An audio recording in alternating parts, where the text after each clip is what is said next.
really hard call. Very emotional, obviously, for the team, for management, for John, for his family.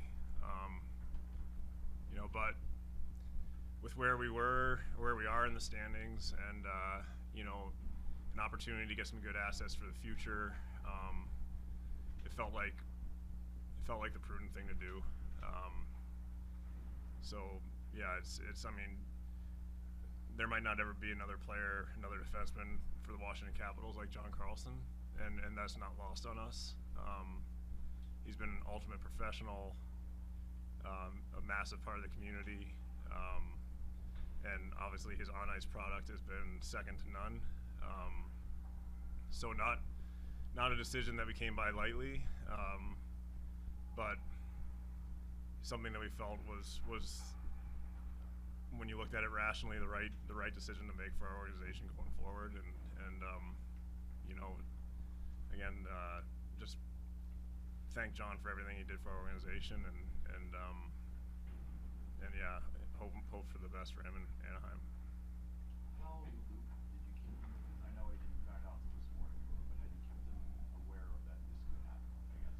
Yeah, I had a discussion with his agent and then him probably 2 weeks ago, just with where we were in talking contract and where the team was, that we were just going to pause on it for a little bit, and I just told him, like, look, we're I think at the time we were 4 points out of the playoffs. I said teams are calling. I don't know if something's going to happen. I don't necessarily want something to happen, but I also have to do my job, and if there's an offer there that I think makes sense, then we'll have to pursue it. So I think he knew, he's not naive to where he is in his contract status and where the team is, and so that was kind of the extent of our conversations. Characterize the contract talks between you guys and John. Were you guys just really far apart, or were you closing the gap? Where were things when you decided to take a pause? Yeah, I wouldn't say it was there was any real gap. I think it was more, we started talking, and the team was in first place in the division, and then when I had a first real sit down with his agent, we had slipped to seventh, and by the time we started getting into more details, we were out of the playoffs, and I just think at that point it's like, if you're going to miss the playoffs, you have to justify every move you're making, and it felt like to do a contract at that point in the season, just it wasn't the right path to follow. It was let's see how the season plays out. Let's see where everybody's at the end of the year, and then we'll talk about it. And then things kind of progressed from there to where we are now. Is this a case where, like, Anaheim, like, there's an offer you could refuse, sort of thing?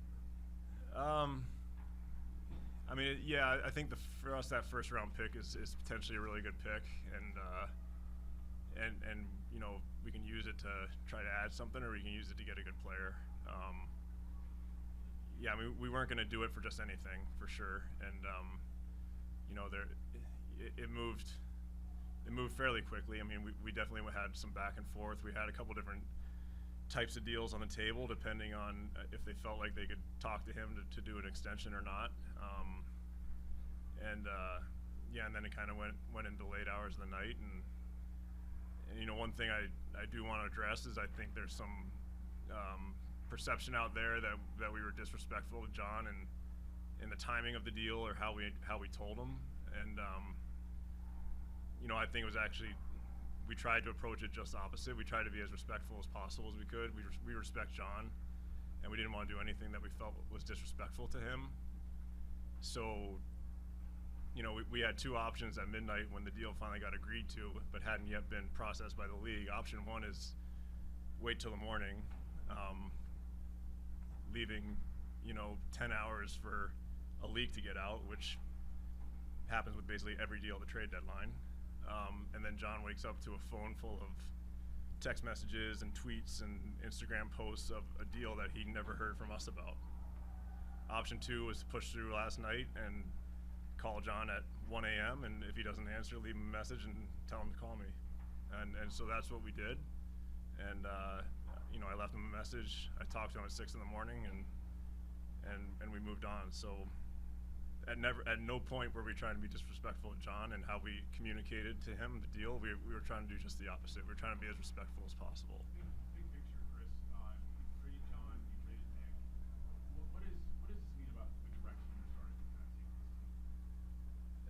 I think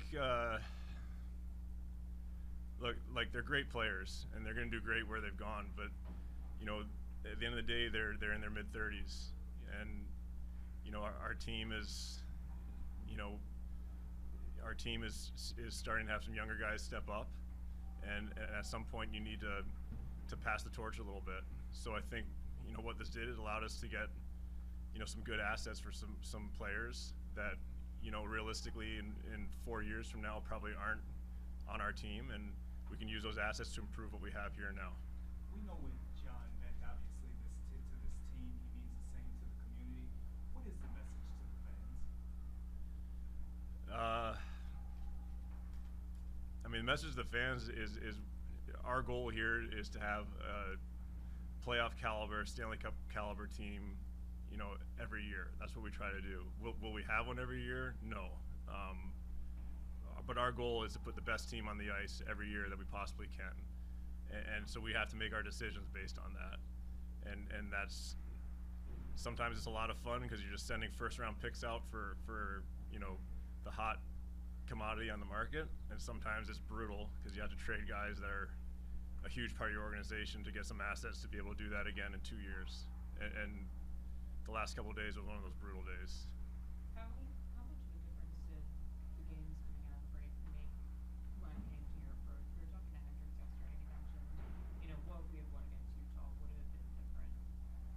Yeah, that was heartbreaking to hear, but it played a little bit into it. I think the scoreboard played more into it in that all the teams we were chasing and the teams behind us all gained ground, but we were already in a tough spot before the break. So, I don't think it had. I think we were already heading in this direction anyway, and unless if we would have gone 2-2 and we had some scoreboard help, maybe it changes things. But I don't know if it would have. But on the other hand, like, we're not by any means throwing in the towel here. Like, I know it's mathematically going to be tough, but to me, that group that we have is a playoff caliber group. We brought in some guys today to help give us some NHL quality players to help in that push. I'm hoping our guys are ready to buck up and basically play every night like it's a playoff game and try to get ourselves into a position here where we can compete for a playoff spot, because I do think they can do it. We're finally healthy. We finally have kind of our group of 12 forwards that we plan to have, and our D that we plan to have, and I think they need to get out there and be ready to rock. And some of the comments I've seen from some of the guys are that's kind of their attitude, which I think is awesome. And I think it starts tomorrow, a big game tomorrow. I mean, we're chasing them in the standings, and I think we can really get this last stretch of games started positively with a good showing tomorrow. Looking to the future, you guys have a lot of draft capital now. You've got some cap space. You might end up with even more cap space in the offseason. How does that set you guys up for, like you said, the kind of passing of the baton? Yeah, I mean, we need to add good players, and a lot of good players signed with their teams this year. The free agent market is already thin for the summer, and so you're going to have to do it another way, and that's having capital to trade. And if that's prospects, if that's picks, like, now we have the picks to be flexible to do something like that if something comes up. I don't know if anything's going to come up, but to be where we want to be next year, we need to try to add good players this summer, and picks will help us do that.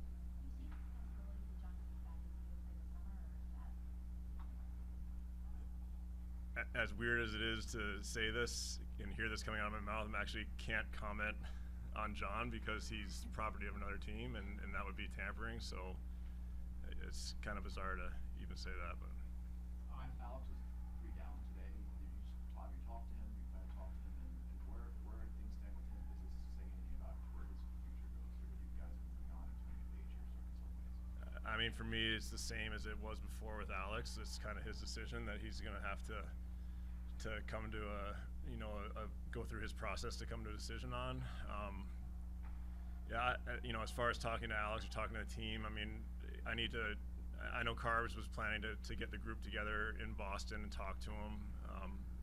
I don't know if if he'll end up doing it or not, but that was his plan. And I'll talk to Carbs, you know, and see if it's something where I need to get with the group, or if it feels like we're okay and we've kind of moved past it and let's get going on the games. And you know, by the time they're back, it'll be Sunday. That's the next time I'll be around to see them. So, but I'm sure at some point Alex and I will just talk about what happened, and you know, he'll be able to vent if he wants to vent. I have no sense on what he's feeling. He's you know, the great thing about Alex is he's pretty singularly focused on his team, on his teammates, on playing games, and on trying to win, and that's all he's been doing. Timothy Liljegren is a UFA, young player, said 26 years old, right-handed team. These guys are in short supply. Played with Sandine, knows Carbs. Like, is this kind of a let's see what we have here and see where things go? Yeah, I mean, a little bit of that, a little bit like, you know, we lost a really good player on the right side, and this helps us because, like I said, I want to give our guys a chance to make a push here. So now you get an experienced NHL guy that plays on the right side, and you know, if Cole Hudson comes out of college, like we hope he does, and you know maybe he's a guy that you can pair up with him, and just gives Carb some options and gives us some injury protection as well. Does Cole Hudson, did he play at all to this factor for John? Potentially going to be here? No, I wouldn't say so. No. You spoke about the team being younger now in its current state. With these two moves that have been made, does this signify that the organization is beginning to turn the page to the future? I mean, I think just by nature of the deals, right? We only have 2 players left from the Cup team now, and that's not uncommon. I mean, it's how this league works. Like, you look at a team, and then you look at that same team 4 years later, and the amount of the same players on that team is crazy how few there are. So yeah, for me, it's just kind of the nature of the league, and yeah, you could say it's kind of a turnover to a different group or a younger group, but to me, it's more just kind of the continual evolution of the team. And you know, this year it was a couple of really quality players and humans were going out, and we'll move forward with what we got. How would you characterize the overall vibe today? It seemed like there were a lot of mid-tier and small moves, some big ones like towards the end, but were you surprised at maybe the lack, or not the right word, but the fact that some really big names didn't move? I mean, some of the big names still have term, right? So like for the teams, they don't have to do something. They can wait. They can say it'll be there this summer. It'll be there next year, next trade deadline potentially. So, you know, I wasn't totally surprised, especially when you learn what some of the asking prices are for some of those players. And you know, like I said, like a lot of the high end potential free agents for this summer, which are typically the guys that would move at a deadline, you know, they already re-signed. You know, once Connor McDavid signed his deal in Edmonton, if you remember in the fall, it was like one after another. The dominoes kind of fell. So there's a lack of that supply, lack of that kind of expiring contract, and I'm thinking more in the forward group, expiring contract, you know, higher end player. So does that mean you'll be looking really hard at the trade market then? Yeah, I think by nature that's kind of where a lot of it might be next year or this summer. Yeah. Was there an opportunity, or did you try to find an opportunity? Did you do that today, or just wasn't? Yeah, I mean, that was basically, I mean, doing it all week, but all of today there was a number of things that we had gotten ourselves in on throughout the week that we were trying to see if we could push over the finish line, and didn't get there on any of the players. Ended up not moving in any of the situations. So yeah, we were, you know, part of the approach was almost, with where we are, you know, maybe we can take care of some off-season business now when you know, when picks are a little easier to come by for teams are a little more willing to spend them, and so maybe you get a little better return on what you're moving out by doing it now versus trying to do it in June and July.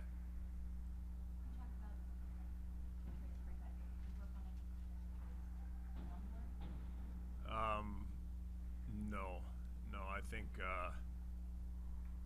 yeah, I mean, I think in both cases these trades, I mean, for me, I kind of came into the week just kind of seeing you know, we could have gone a few different ways. We could have, you know, just sold expiring deals. We could have just held firm and you know, good luck guys, let's go make a push, or we could have kind of gauged what's out there for a couple of guys and kind of did that gauging and with Nick especially, when I did that gauging, it was pretty clear there was a high demand for him and there was a significant value out there for him and so that's kind of when we went that direction with him. And with John, it was more, you know, a couple teams call on him and say, hey, would you be willing to do something? And this is what we were thinking. And then, you know, like Anaheim makes a strong offer and we kind of chased it. So yeah, we didn't really have any other real plans to move any other guys out. It was just kind of how it evolved. Sorry to go back. But you said you talked to John at 6 in the morning. What was that conversation? Well, it was, yeah, it was sad. Yeah, it was hard. He was upset, and so was I.